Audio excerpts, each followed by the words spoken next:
Hey everyone, Jeff Lee here from AbelCine, joined today by Gene Szucs from Sony, taking a look at the brand new A7S III. So pretty exciting. Thank you for joining us today. Thanks for having me out. It's a beautiful day. Yeah, absolutely. Beautiful day. We got to do a little bit of shooting. Got to do some testing out in the water, which is nice. Saw a couple of jet skiers, so hopefully we got that in slow motion. But first and foremost, I want to talk about, of course, for us at AbelCine is definitely the video part of it is the most exciting. Right. Obviously, the stills capabilities are unmatched in many ways, especially with low light. You know, it is. I mean, it's still a 12 megapixel sensor. So I think for some people, now that we're in this day and age of huge megapixels, that they're going to be like, well, I already have 61. Why would I need 12? And I think what we have to focus on is the quality of the pixel, the size of that pixel pool, and how far you can deepen, and what that does to the signal to noise ratio for low light sensitivity. And again, you're dealing with the same amount of lower light sensitivity at clearer ISOs. So at 16,000 ISO, this thing is still zero noise. Right.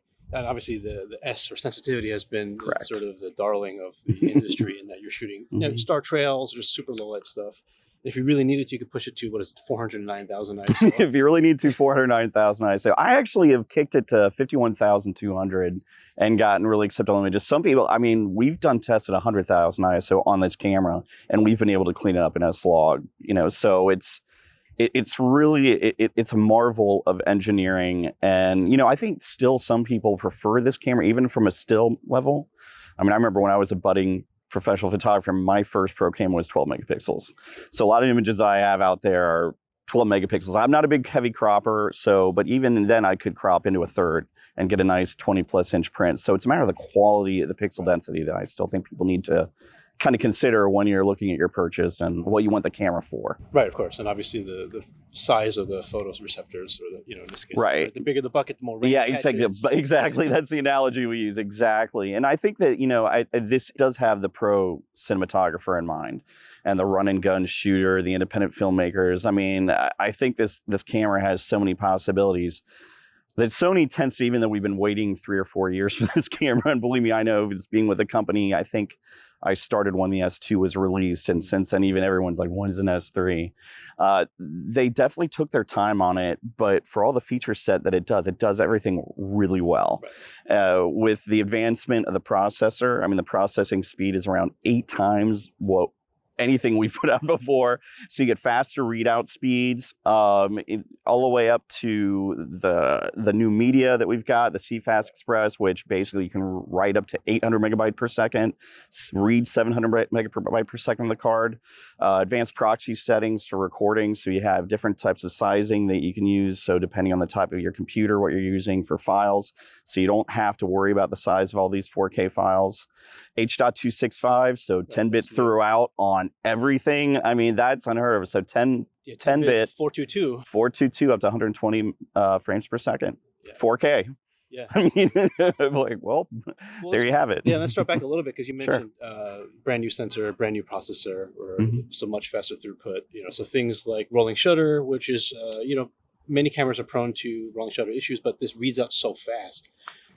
It's advertised at a 3 times reduced rolling shutter effect than any other camera out there. So even though, I mean, and I think that comes with the help of this advanced heat sink that we have in this camera, so the new processor is BSI, so it is rear illuminated, which creates more opportunity for faster bit rate, faster readout power, which allows for the processor to run so hot that the rolling shutter is not going to be affected at all. Right. And then, with that in mind, actually, what you guys have done is you've kept it in a still self-enclosed, weather-resistant package. There's not going to be active cooling required because of the new heatsink. Correct. Yeah, it is a passive heatsink, so it makes absolutely no noise. Right. It doesn't affect anything. As you can tell, even what we've been shooting with today, there's been, we were in, 87 degree weather. Right. The heating factor has not really been an issue. I mean, advertised, you can record well over an hour straight of 4K with this without any type of repercussions on the heating side. And that's just advertised. I mean, we have had in certain controlled conditions, probably 9 hours of constant of operation time. So that's something that you don't hear every day from the other manufacturers. Right. So at this point, really just battery power is your the fact you got to worry about. But you do have a new USB-C port. Right. That is a USB-PC port that will basically, you can run a USB-C cable in there like your MacBook Pro or whatever and power that camera. Right, or just a power bank or anything. Or the power bank, yeah. So you're in good shape. This is using the new CF Express Type A, Correct. as well as SD card, so it is backwards compatible. Correct. Can you speak a little bit to when you might use the faster CF Express Type A cards versus, say, the SDs? I think certainly if you're going to be running the XAVC intra codec for 4Ks all the way, I mean, especially up at 120, obviously the card reader is just going to be like, no. The camera's going to be pretty smart. It's like, no, you can't do that.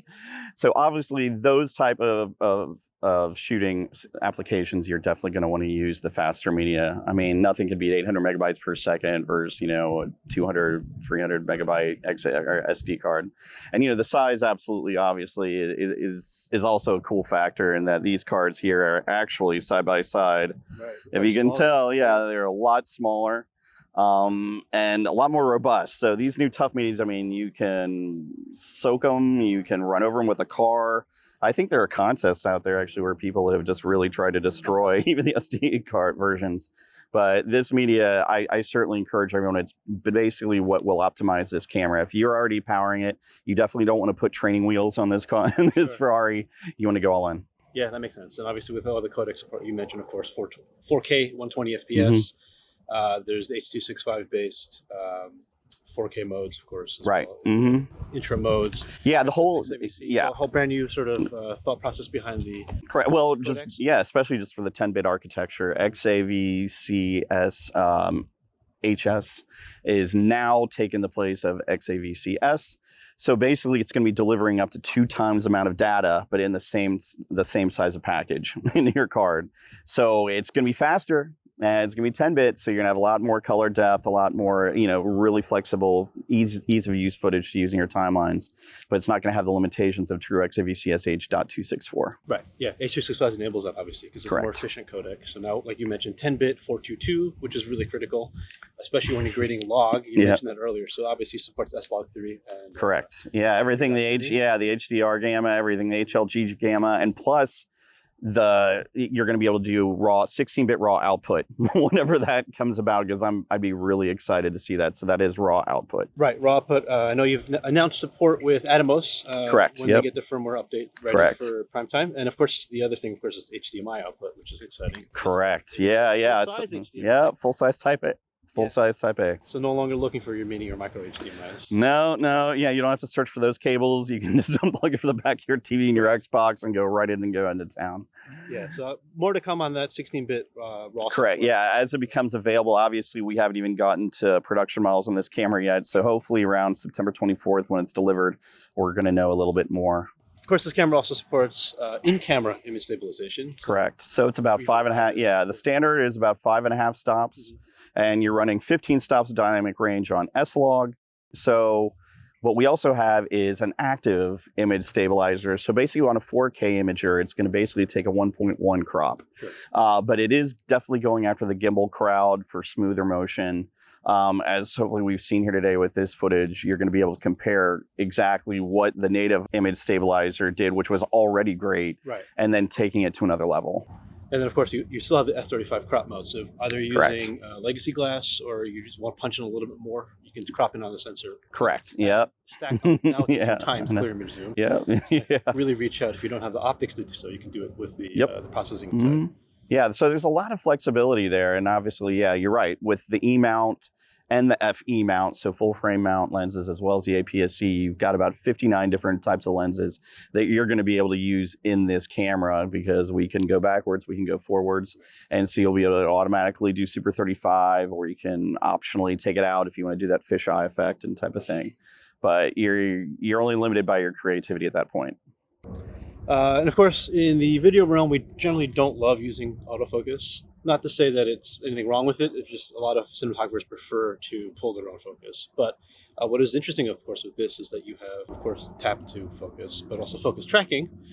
But more than that, you can actually have it set the focus speed. So if you want to do a slow ramp, right? Correct. So the focus transition. So basically with your focus puller, if you really want to do something really slow or really fast, you can take advantage of that. You have about 7 different modes on this, as well as just subject transition. So the original A7S II, certainly, I'm going to say the original because the S came before it, but everyone does refer to the S2, had about 425 contrast points of autofocusing. It did not have many face detection points, probably only a handful if that, and therefore did not autofocus as well as some people, especially in the one-man band type of group, would really want to do. So in this camera, you now have 759 face detection autofocus points. So in addition to the high ISO shooting, you're going to be able to focus a lot quicker in lower light as well. This basically has some of the fastest autofocusing of any camera that we have. So the tracking is incredible what it will do. So you can track it. It does eye autofocus tracking. The one thing it does not do animal autofocus, eye autofocus in video yet. I know people will be, well, when is that going to come? And honestly, I really don't know. Some people have had limited success with birding with it, but this is definitely built for face detection for human faces and eyes and that type of video application. Right. But that's a huge advancement that a lot of people have wanted in this incarnation of a camera. And I think that that's definitely something that I was blown away by personally. Yeah, and just a practical example, we caught a couple of jet skiers out, and they were quite a distance away, but just tapping the touchscreen, we could actually see how well the system's keeping up with the jet skiers, moving at a pretty decent clip. Yeah, exactly. So, and I think that actually brings you to the better point. I mean, we haven't even talked about the screen. Yeah. So you have a fully rotational screen, right, which is also a big talking point, and it's all touch focus, touch operation. I mean, the fully newly redesigned menu system for ease of use, accessibility. The menus actually changed from still mode to film mode to movies. So it's totally different set of options, not options, but whatever you set on stills is not necessarily going to be when you go to video. So you don't have to actually go and rely on memory recall settings for getting what you last did on movie. You will be able to actually do that on the fly right now. So new menu system, it is all touch operation. The ease of use is astonishing coming from us, because I know one of certainly the concern is something that people in pros, and we just need more easy menus. Right. So we've really compartmentalized a lot of those features and really put it into this nice small package, lightweight package. And then the articulating screen pretty much rounds everything out, along with the 9.5 million dot viewfinder pretty much, which almost looks like a VR type of scenario. So you've never been able to see such natural skin tones out of any EVF, let me promise you.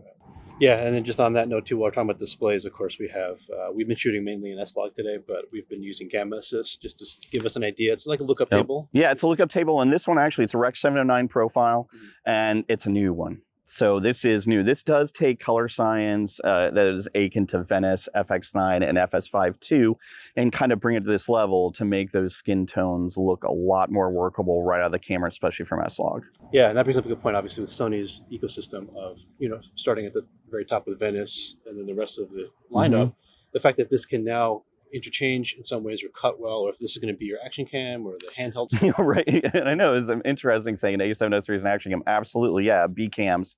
I mean, I expect this is going to package well with all of those other cameras. So you're going to have multi-camera setups right in one package. And you briefly mentioned this earlier, being an E mount or FE mount as well. So of course, being shallow flange distance, we suspect we see a lot of folks putting adapters on, put PL lenses. Right. Perhaps. Yeah.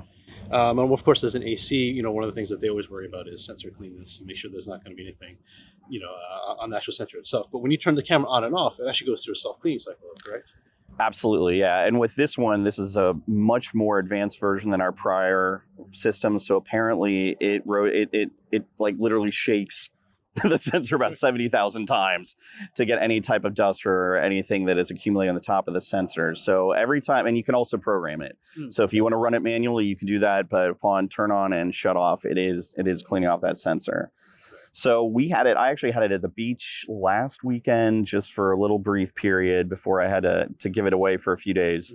But I used 2 different lenses, and I think anything is an acid test, it's a beach shot. Yeah, absolutely. The sand gets everywhere. And we did not have anything on top of that sensor when I switched back at home. Actually, just talking about that production-wise, of course, you still have the smart shoe, Correct. the MI shoe or Mi shoe.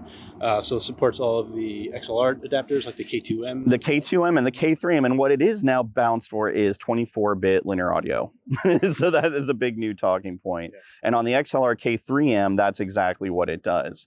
So you can basically split 2 XLR and a shotgun into basically 4 channels of audio. Right. Which blows my mind. I didn't know you could do something like that. Yeah, so this package is small, so no longer do you need the zoom. Right. I mean, usually system recorder. When I used to think about systems like this, I'm like, okay, you definitely want an off the side recorder, you know. Right. But now you don't.